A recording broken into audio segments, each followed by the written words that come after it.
The Secrets of Star Trek is brought to you by the Star Quest Production Network and is made possible by our many generous patrons. If you'd like to support the podcast, please visit sqpn.com/give. You're listening to The Secrets of Star Trek, episode number 67. Captain to bridge. Spock here. Make it so. Surrender is not an option. Attention crew of the Enterprise, this is James Kirk. We are all explorers, driven to know what's over the horizon, what's beyond our own shores. We would have helped you get home if you had asked. That's who Starfleet is. Hi, I'm Dom Bettinelli, and you're listening to The Secrets of Star Trek, where we discuss the hidden layers and deeper meanings found in all the Star Trek TV series, movies, and more. And today we're discussing Borg, the Next Generation story. And joining me today on the panel are Jimmy Aiken. Hi, Jimmy. Howdy, Dom. And Father Corey Stika. Hi, Father Corey. How's it going? Folks, please remember to like The Secrets of Star Trek on Facebook at facebook.com/StarQuestMedia. And be sure to retweet it when we post it on Twitter at SQPN and leave us comments. All that helps juice that social media algorithm thing so that people can actually see what they've asked to see on the social media companies. But we do appreciate it when you like, and especially when you comment so we can talk about your feedback. So we really do appreciate it. Today we are talking about this episode, this fifth season, the Next Generation episode called Borg. No, it is not an Apple product, the new product from Apple Computer. No, it's Borg. Let's talk about the name for a second. So Yes. Borg is it's sort of a triple pun because it's based on Isaac Asimov's I, Robot. Yes. A cyborg instead of a robot. And I, Robot itself, its name is based on the novel by Robert Graves, I, Claudius, which was a first-person autobiography, fictional, but based on actual Roman history, written allegedly by the Roman Emperor Claudius, who was on the throne during the time of the Book of Acts. And it's a really great read. It and its sequel, Claudius the God and his wife Messalina. I, Claudius takes you from before Claudius's birth down to the moment that Claudius is drugged from behind the curtains and forcibly declared emperor by the Praetorian Guard that has just assassinated Caligula. And then Claudius the God tells the story of Claudius's subsequent reign.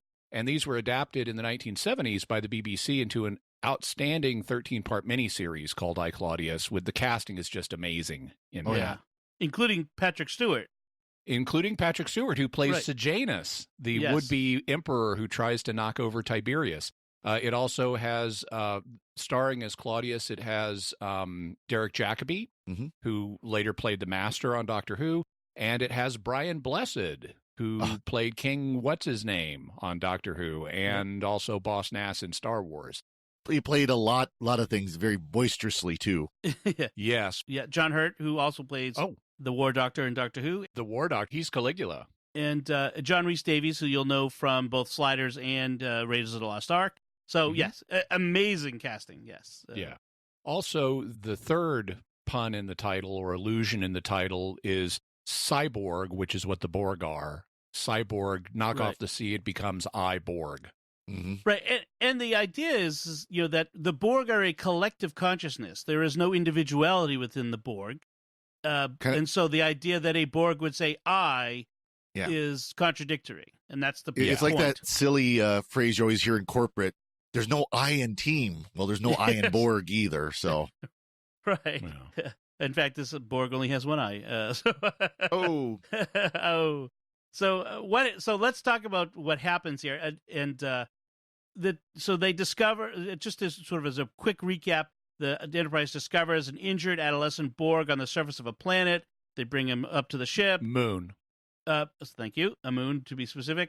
They bring him up to the ship. Picard and Guinan have some troubles with this, and they put into motion a plan to use this Borg to destroy the Borg collective, but this Borg starts expressing itself as an individual. this takes place. So are we done with the episode now? Yes, Yeah. we're done. So thanks for Okay. listening. No. Thanks for listening. Yeah, exactly. There's not really much to say. No. It takes place after the events of Wolf 359 and when Picard was turned into Locutus. So he's carrying that burden through this. So you have to keep that in mind. And this is the first time since that, which was like the season 3 season Premiere. Yeah, that we've seen the Borg. They have not been back in that time. And Right. the reason was the writers were trying to figure out how do we bring the Borg back in a way that doesn't undermine them, because you get into the problem that Doctor Who has with the Master, or that DC Comics had with Dr. Light. You bring back this villain often enough, he keeps losing, he ceases to be a threat. And Right. so if the whole premise of the Borg is they're the unstoppable enemy that we can only barely escape, which is what happened in their first 2 encounters, how do we keep bringing them back without making them much less of a threat, which is something Voyager would later do. I was going to say, if only Voyager would have taken that lesson too and used them sparingly, but no. Right. And the solution was you don't bring them back as an unstoppable mass force. You bring back one of them who can be vulnerable. Right. And one of the things we're talking about this now, because with Next Generation we're going from the beginning, where the first season where the episodes weren't all that great, and then we're taking episodes from sort of the middle of the run where the episodes are really good. So we don't have to spend all of our time for years in the not great part of Next Gen. Yes, Exactly. we don't want to inflict that on you. But there's a reason we've picked this episode this week, the I, Borg, is because the events of this episode and the character of Hugh, who actually comes back in Next Generation later on with season 6 and 7. Yeah, but that character of Hugh is apparently figures into the upcoming Picard series. Right. That there's somehow he's part of that series, and so we thought it'd be nice to kind of review this character and what he's done in the series so far. So Hugh's coming back, and this time he's personal. Oh. So, like I said, the Enterprise is in the Argolis cluster, which is a name that comes up several times in Star Trek for some reason. They like the Argolis cluster, and it's a previously uncharted area they're planning to colonize. But they get this distress call, and they can't get good readings because that's part of the plot reasons. So they beam down and find a Borg scout ship that's crashed, and there's only one life form with weak life signs, a lone injured Borg. Now Picard and Riker, Picard's on the ship, Riker's on the scene. They want to abandon the Borg drone before more Borg show up, but Beverly Crusher, she wants to stay and treat him, or at least stabilize his life signs. And it's very interesting because Picard and Riker, if we stay, we could all die. But Crusher is like, he may die anyway, but I need to treat him. What is the right thing to do here? What is the moral thing to do here? I don't know that there's a clear answer. Right. I just like the fact that Beverly is like, I will bend you all to my medical ethics. Yes. You'll have to beam me out of here kicking and screaming. Yeah. She just goes ahead and starts, like, one of the arguments is if we treat him, the Borg will know we've been here. And she's like, we already crossed that bridge, as she's waving the thing over his face to heal his cuts. Right. Yeah. That's one of the things that kind of comes up with Beverly Crusher over and over again is she's about, her Hippocratic Oath, she's ready to treat the ill, the wounded. That's what she's about. The bigger things, well, you're the captain. You'll have to worry about the consequences of that, but I'm doing the right thing here. Yeah. Well, that's very fitting for, you look at military officers who are medical, and, that's part of the understanding is if they're in war and there's an enemy soldier that they are to treat, they're to treat that enemy soldier, Right. And that's kind of a known thing. Now that being said, they're still serving their country, but if there's someone in front of them that they need to treat them. And as a rule, that's good, and that's what humans should do, but I'm not sure that applies to the Borg, because the Borg don't have free agency the way humans do. Mm-hmm. Borg are essentially like a robot. I mean, it's a meat puppet, but they're essentially robots. in terms of their functioning. They do not have free will. They will try to harm you if they can.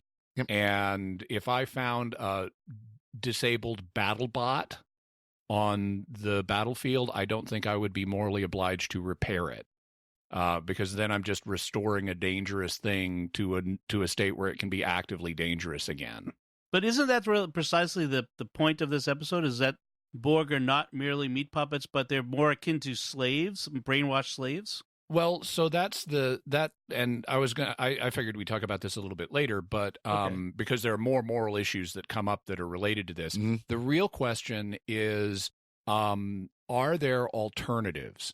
If the Borg are, as they have been perceived to be up to now, utterly lacking in free will, there's no way to negotiate with them, they will harm you in the future, then you can treat them like robots. Or enemy combatants who are actively hostile. If there are alternatives, though, like maybe we can do something shy of genociding their whole race by giving them a glimpse of individuality, and maybe we can use that in the future to negotiate a peace with them, then you may or may not be morally obliged to explore those alternatives. Because even then, you've got a question of, what's the cost going to be to pursue those alternatives? So even if hypothetically you could 1,000 years from now negotiate a peace with them, that doesn't mean that you have to do that morally, because the cost might be letting your own civilization fall and billions of people die over the course of that 1,000 years to get to that point. So there's a cost-benefit analysis that has to be done. And they're operating in a data vacuum. They don't know to what extent these things are possible. And so operating on the assumption that we just have to be practical for right now, it is not foreseeable that we can ever negotiate with these people. And they are actively hostile, all of them. There are no civilians. So it's legitimate to treat them all as enemy combatants and deal with the threat now to save our own lives. Yeah, we'll get, and like you said, this comes up through the course of the episode, so we'll be revisiting these ideas. I like the fact that unlike Riker and Picard, who want to kill the drone by negligence, Worf's like, yeah, let's kill him. Let's just put a phaser to the head and be done with it. Yeah, or knife him in the neck. He's the Leela of Star Trek. Yes, But that seems to spur Picard to say, wait a minute, we should beam him aboard. Like, that seems to change Picard's mind. Worf's sort of bloodthirsty callousness toward it reminds him of, well, we're supposed to actually help people. Maybe we could do something with him. But by the way, notice Patrick Stewart's acting here. As soon as Riker tells him that there's a Borg down on the planet and that's what we found, he silently has a panic attack. Yeah. He just communicates it with his face. He just kind of stiffens up, and it's like, there's a problem here. And even Data can sense the emotional turmoil in the captain. As he leaves the bridge, he kind of looks at Troy, and Troy's like, yeah, okay. And then she follows Picard into his ready room, where he's like, nope, I'm fine. Let's talk. No, let me totally shut you out. Yeah. Right. Oh, no, I'm fine. It's all good. Everything's good here. Nothing's wrong. No problems. But he starts thinking about implanting a Borg drone virus and really killing the collective with this virus that they could, by putting it in the drone, sending the drone back, shutting down the Borg computers, which would kill all the drones. And I'm thinking, is this the sort of thing that a lone captain would have the authority to authorize? Essentially a genocide of the Borg collective? And a first strike on an alien species. If this doesn't work, retribution may be severe. Yeah. Right. Ideally, one would call Starfleet about this plan first, but I guess the argument would be this is a unique opportunity. You have emergent circumstances, and we're way too distant in this unexplored colonizable region to consult Starfleet in a timely manner, so he has the authority to launch. Right. It reminds me of in the Age of Sail in the early 1800s, ship captains would be so far out of contact that they'd have to make decisions on their own. So Crusher alone argues against this total war. She's told, they've declared war on our way of life. And she replies, but even in war, there are rules. And I do want to note that... And she cites then you don't kill civilians indiscriminately, which is true. That's one of the rules of just war. The rejoinder, obviously, is no Borg are civilians. Right. They're all combatants. And I do want to note, like in the movie First Contact, is it First Contact? Yeah, First Contact, where they encountered the Borg in the past, Picard is even more ruthless. I mean, he is... he's psychotic against the Borg in that one. I mean, he really goes to town on them. The famous here and no further. Yeah. I love when Quark gives a version of that speech to defend the Ferengi way of life. I also like how in this episode how they talk about the virus he wants to introduce, because this is early enough in computer technology when Next Gen was made, starting in the 80s, that the word virus wasn't yet universally in the popular consciousness as a computer thing. So like whenever they talk about viruses in Next Gen, they don't call them viruses. They call them invasive programs. Right. And so it's like, could you maybe set up an invasive program that we could put in Hugh to invasive the collective? And Geordi's like, oh, it would act like a virus. It's like, yeah, that's what people who know about computers actually call them. Exactly. Of course, my thought is, okay, so the Borg doesn't have an invasive program protector. It doesn't have Norton. Virus protection. I know, yeah. Just like the Enterprise didn't. The Enterprise didn't have antivirus software, and it got taken over multiple times. Yeah, it does come up that they say that the drone would be brought back, it would be wiped. So the hope is that they could sneak something in before the wipe. So they have some protocols, perhaps. But Picard says, and this goes to what you were saying before, Jimmy. He said, there's a line, he says, we're faced with an enemy who's determined to destroy us, and we have no hope of negotiating a peace. Unless that changes, we are justified in doing anything we can to survive. Mm-hmm. Yep. As long as those circumstances remain true, that's correct. So the real question is, do those circumstances have to remain true? Okay. Certainly not anything. Again, there are some rules that some lines you can't cross, like attacking civilians, that sort of thing. Yeah. And I do want to note that Crusher here, like everyone is, like Crusher's just kind of standing alone in her viewpoint, including Troy, who's sort of on Picard's side. But Crusher is very much looking at the Borg drone here like a mom. What she sees is an injured, scared adolescent boy. Right. Mm-hmm. Because she is the mother of an adolescent boy. They missed an opportunity here in the writing where, given that Troy is on board with the let's genocide the Borg plan, Dr. Crusher could have had a scene with her and said, are these really your feelings? You're supposed to be compassionate. Are these genocidal feelings really yours, or are you being affected by the feelings of those around you? Right. And that would have posed a nice character moment for Troy to re-examine herself. Yeah, they never really, that's nothing they really ever talk about at all. And I mean, they've had scenes where she's affected by emotion, but as far as her reasoning, that's something they really never covered in Next Gen at all, that how it affected her reasoning. Yeah, early on, they kind of ruined her with the whole, I sense great sadness, and that was, and then she'd look teary-eyed. But they really could have done something with it to make it more of a, that she has to keep up these emotional shields, in a sense. Yeah. And to show times when maybe those shields weren't enough.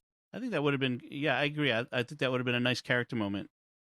Then we have this scene where Picard and Guinan are in the Enterprise's fencing gym, because the Enterprise is apparently massive with all these extra rooms. Well, and they're fencing, and she's upset because she doesn't like that he brought this Borg on board, because, as we know, Guinan is from a race of people who have been decimated. Their home planet was wiped out by the Borg. Right, and they're now refugees throughout the spread throughout the galaxy. Those who are left.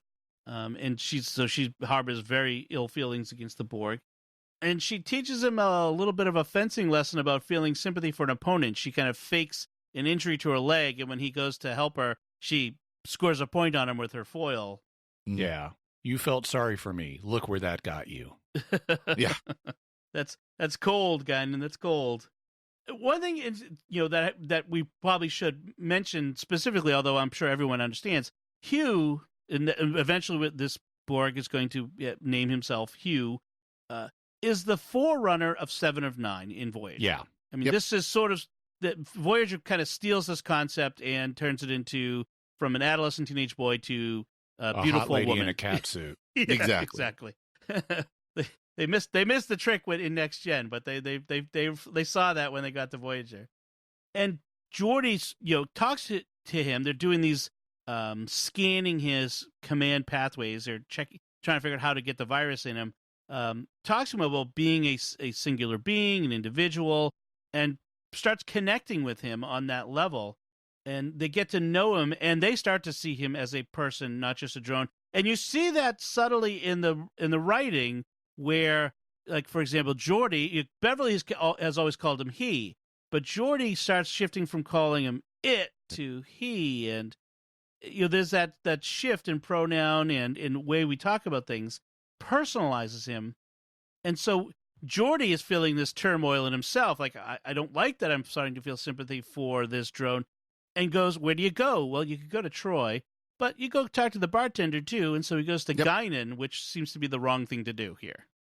Yeah. So in this process, what they're doing is they're running perceptual tests. So initially, after they get Hugh medically repaired, he's like wandering around his cell and exploring it. And they're like, what is he doing? And it's explained he's searching for a power outlet so he can get the food he needs. He can get the energy he needs to run his internal replicators to get, because they don't eat regular food. And so then Geordi announces that they've used access to power as a way of encouraging him to cooperate, so that he learns if he cooperates, he gets the power he needs to eat. If he doesn't cooperate, he's going to go hungry. And they need him to cooperate because in order to figure out how to introduce a virus, they need to run perceptual tests on him, and they need him to report answers accurately. So they need him to cooperate with them. And so they're running these tests, and they're lying to him. They're telling him, oh, we just want to make sure you're all fixed, when that's not really what they're doing. Right. And Geordi and the doctor are both involved because it's in both engineering and medicine. Yep. And the doctor is still opposed to what they're doing. And I'm thinking, shouldn't your medical ethics be telling you to recuse yourself? Right. But I mean, they could finesse that in the writing by not saying I'm totally opposed, but I just am not confident of this. I feel uncertain about this. And then that starts to transfer to Geordi as he learns more about this figure, whose initial designation is 3 of 5, or a third of 5 instead of 7 of 9. And the actor who's playing third of 5 really sells this, despite the fact he's repeating Borg ideology, like you will be assimilated and resistance is futile and all that kind of stuff. He's saying it in a way that really communicates uncertain adolescent. Yeah. Like he's out of his element. He is not comfortable with all this. He is scared on some level. And I really like the way that even though the Borg ideology is there, the actor sells it as I am a scared teenager. And then as part of that process, he gets his name Hugh, where they're explaining their designations. I'm Geordi, I'm Beverly. And he then says, do I have a name? And this is a slip in the script where he uses a singular first-person pronoun, and they caught it, but the scene had already been filmed, so they couldn't go back and fix the I to do we have a name? Oh, sure. And Beverly says, you, and then Geordi comes in with this ridiculous, oh, that's it, Hugh instead of you.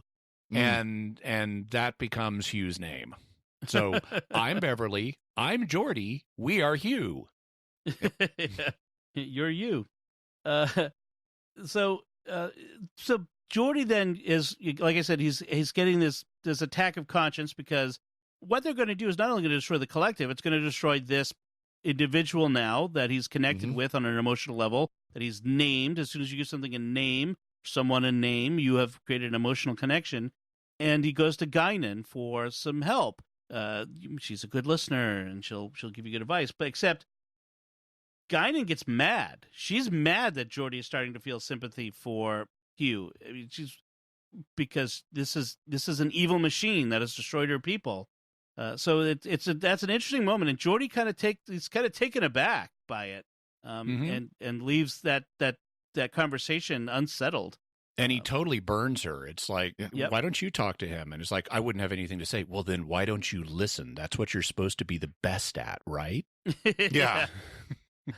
And then, meanwhile, Data detects another Borg scout ship coming, and it's 31 hours away. So we now have the We clock. got the timer. Yeah, we got the timer.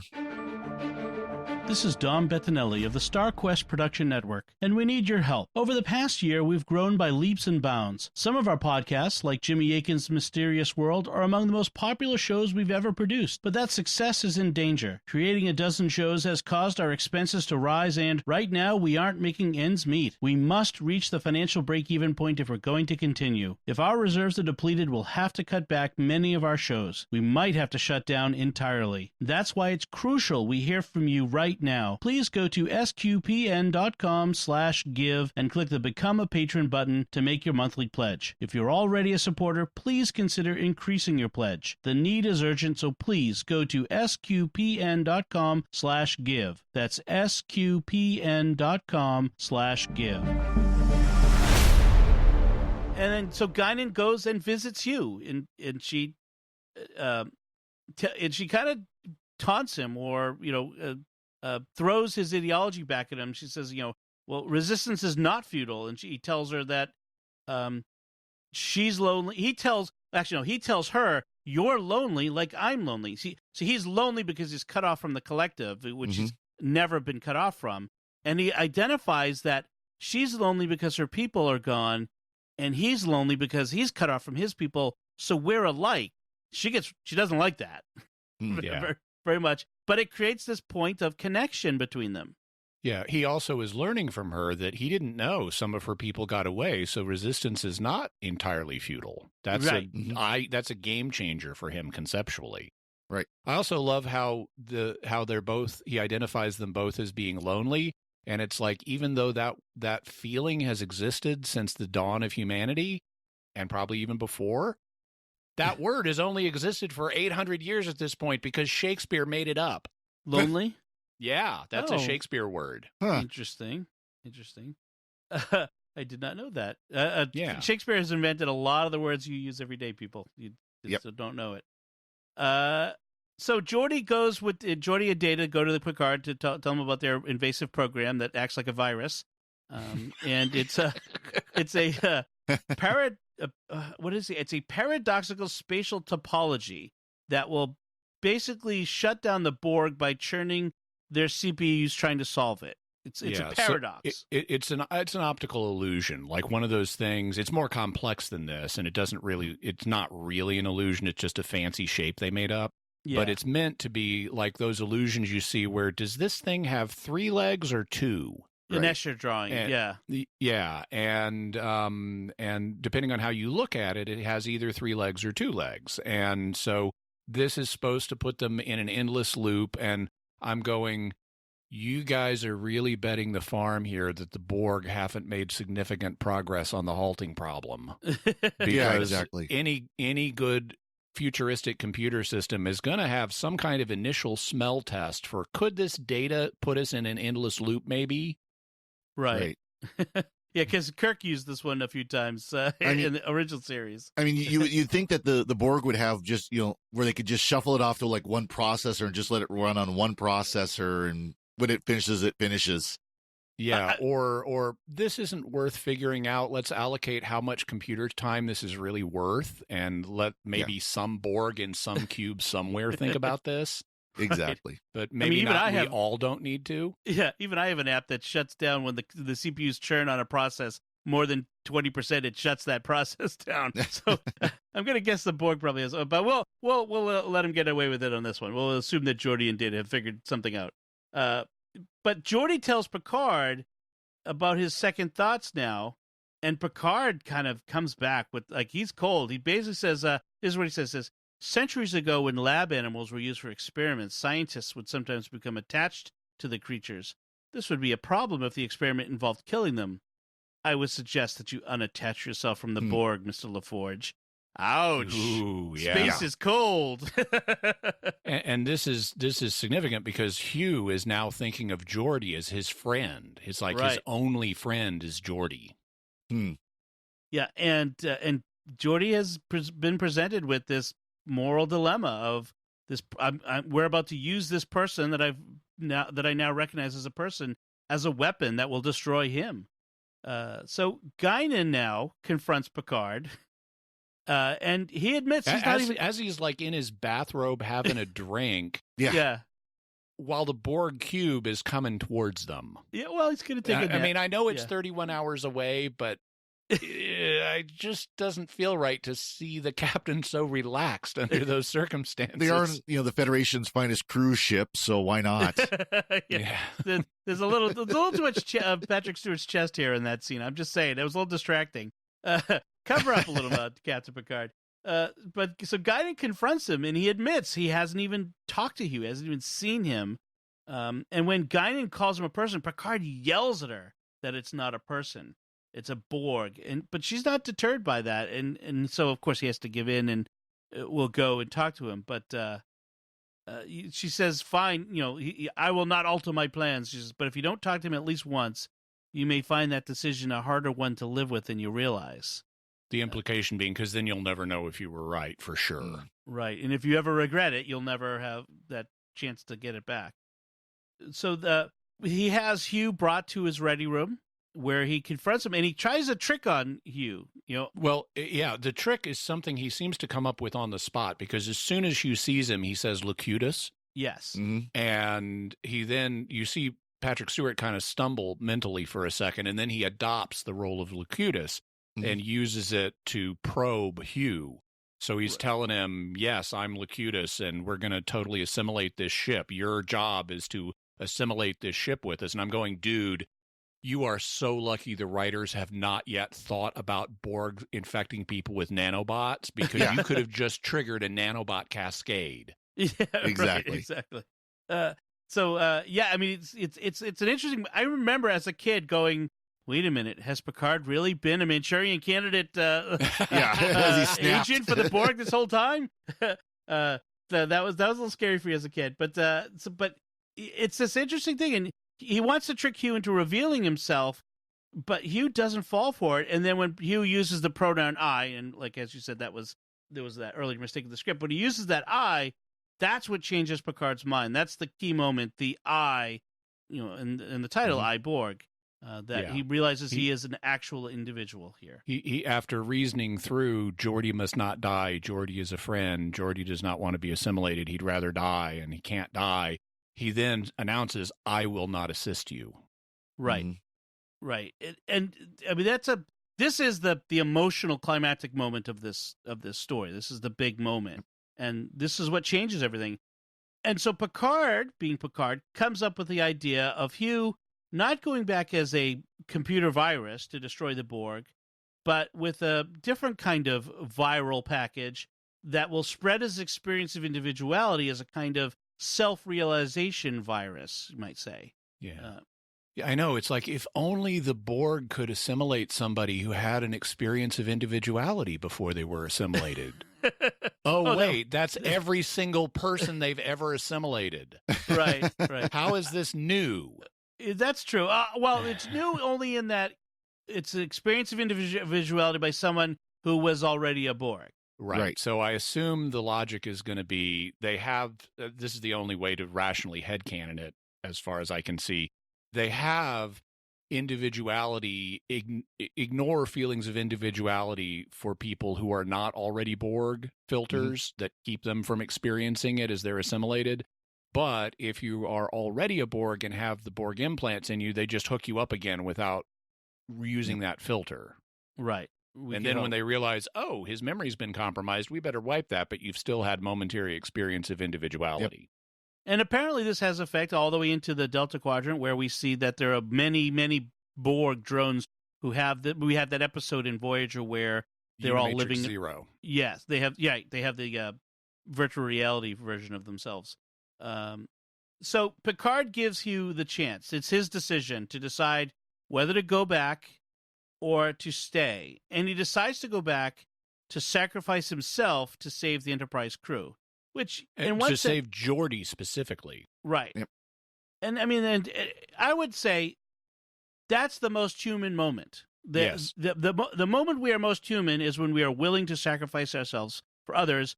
No greater love has a man than if we willing to lay his life down for his friends. That's what Right. Jesus said, and that's Earlier, Picard had said that he decided to go back on the genocide plan because we would be no better than them, given that we're using this guy now that he's a fully realized individual. And I'm not sure he's so fully realized.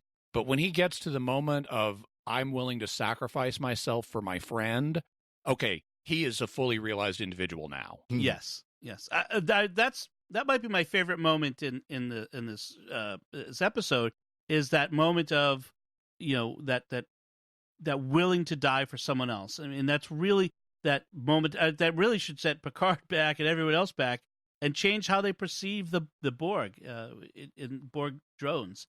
So they're going to put him back on the moon, and then they're going to hide from the scout ship. And Geordi decides he wants to stay with Hugh on the surface of the planet and stay with him while they wait for the scout ship, because they rationalize that the Borg assimilate civilizations, not individuals. This is so stupid. I don't get that. Yeah, except when they do. Like, they've assimilated individuals and individual ships all over the place.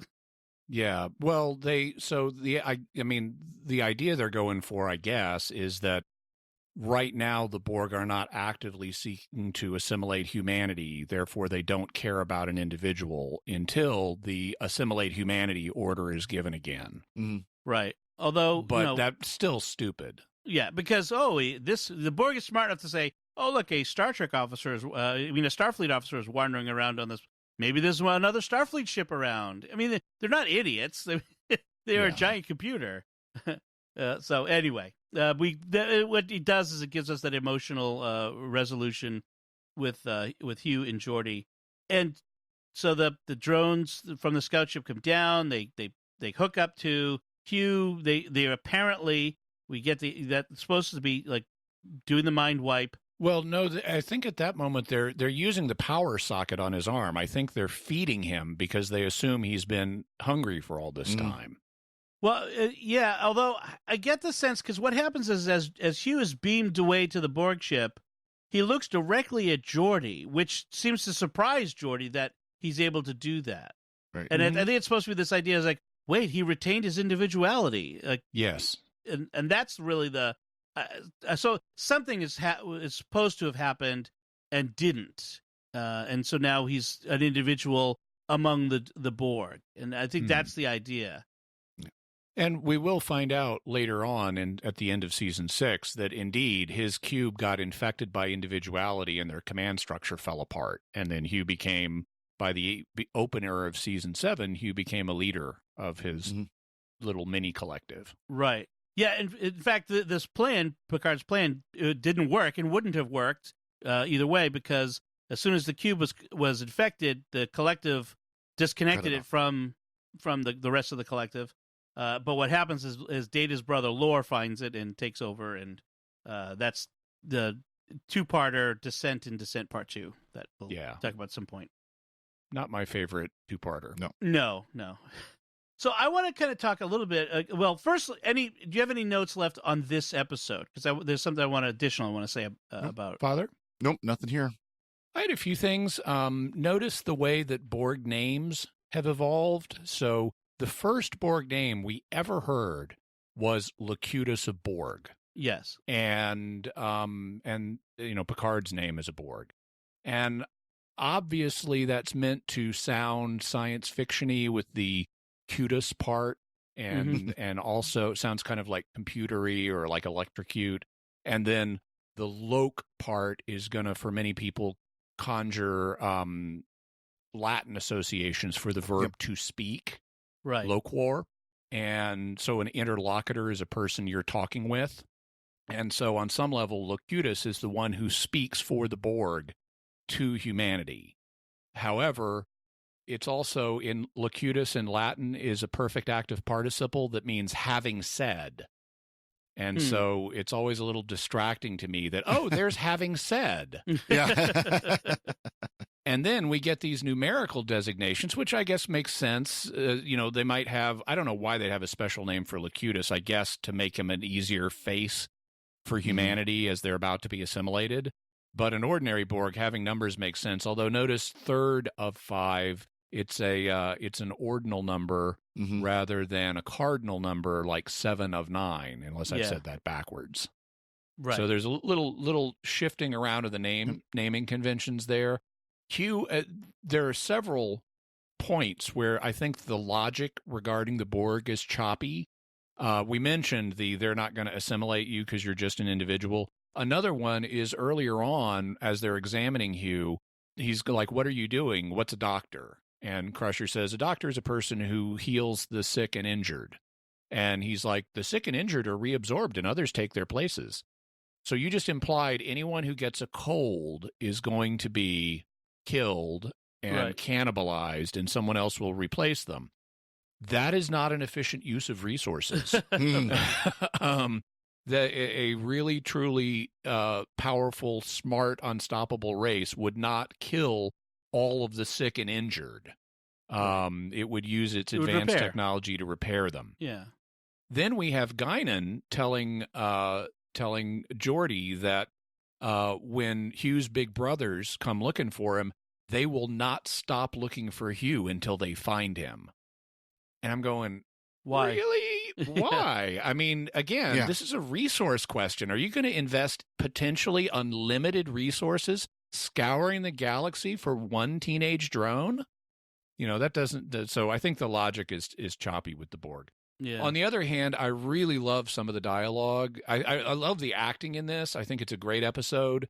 And I love, in particular, some of the dialogue, like when they're examining Hugh and Crusher is explaining, we want to run some perceptual tests on you. And Hugh is like, you will be assimilated.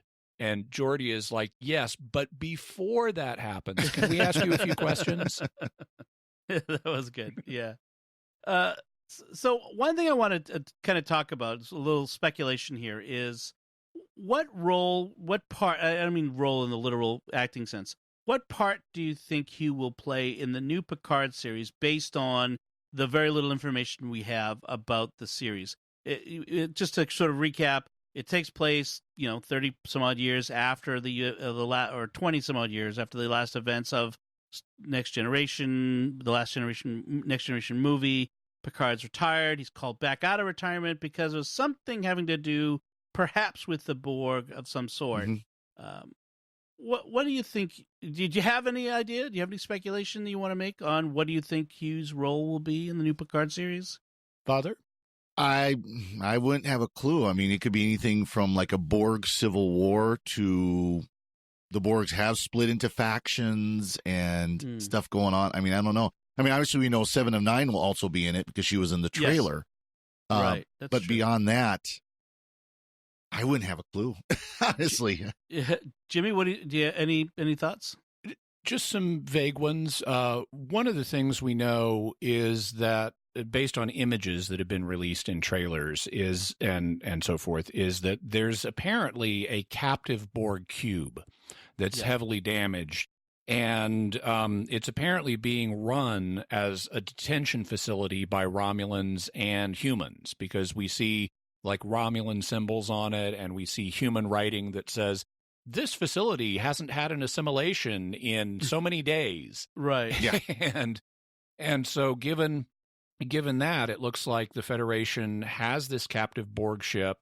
They're keeping people in detention, and Hugh and 7 of 9, as former Borg drones, are presumably playing some kind of advisory or facilitating role in what do we do with this thing, and how do we manage this contact with the Borg. Maybe there is something, maybe we're going to see opening negotiations of some sort with the Borg collective as a whole.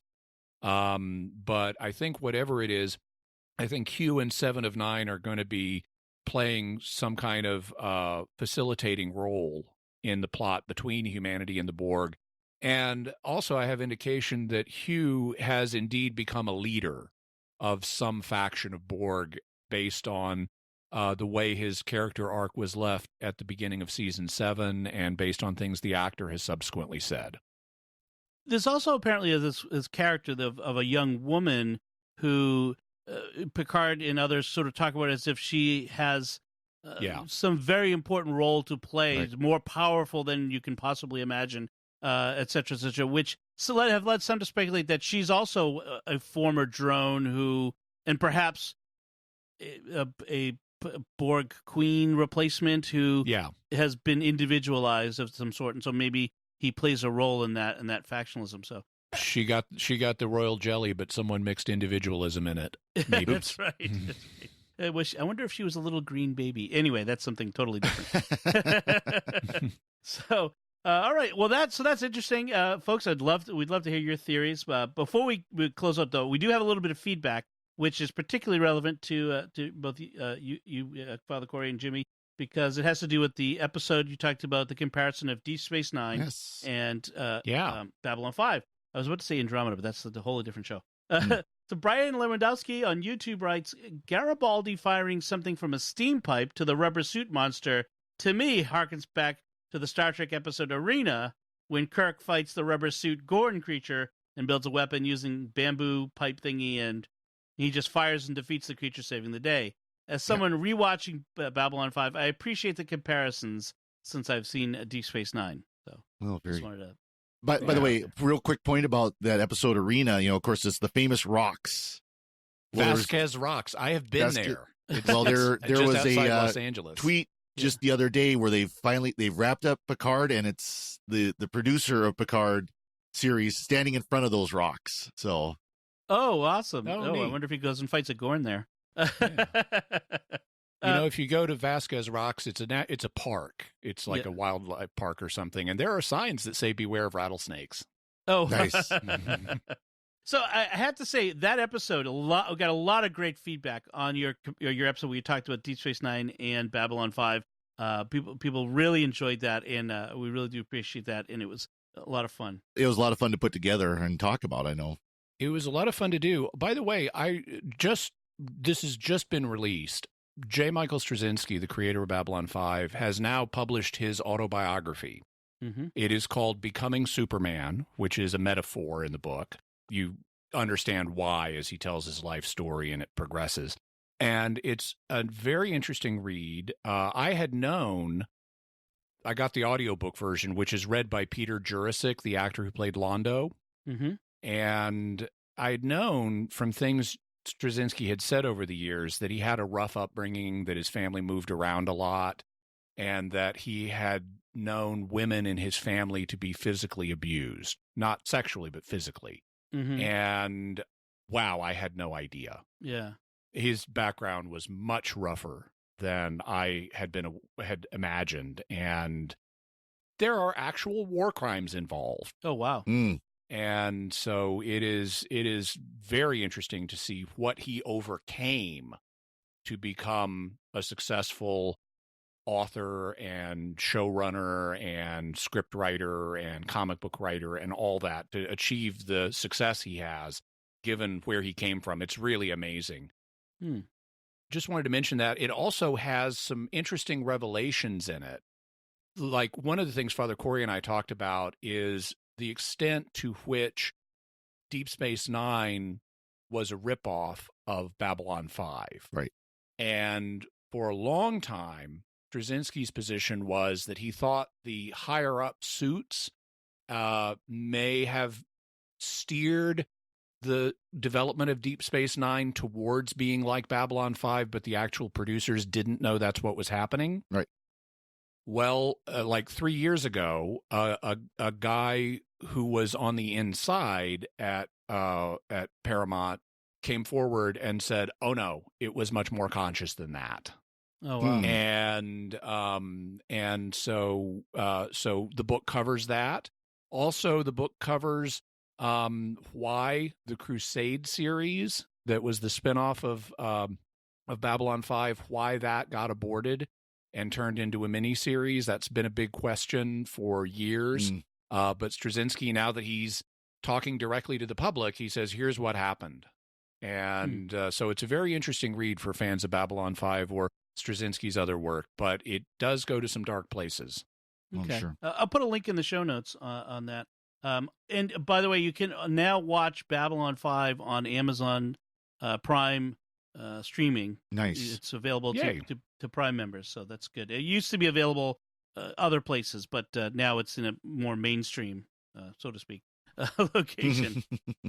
So, before we finish out, I want to take a moment to thank our patrons who make it possible for us to create the Secrets of Star Trek, including John G., Amanda M., Per H., sorry if I'm mispronouncing that's P-E-R, Lisa H., and Stephen H. Their generous donations at sqpn.com/give make it possible for us to continue the Secrets of Star Trek and all the shows at StarQuest. You can join them by visiting sqpn.com/give.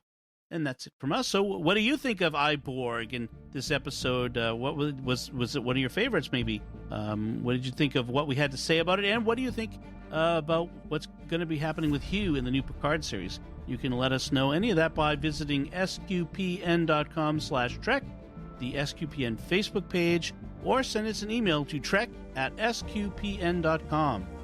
We'll be back next time when we'll be discussing the Deep Space Nine episode, A Man Alone. Until then, Father Corey Stika, thank you for joining me and sharing the secrets of Star Trek. Glad to be here, and thank you, Dom. Jimmy Aiken, thank you as well. Thank you, Dom. Live long and prosper. And so it begins. And once again, I'm Dom Bettinelli. Thank you for listening to the Secrets of Star Trek on StarQuest. And remember, the dehumanization of the enemy has been the cause and excuse of much evil.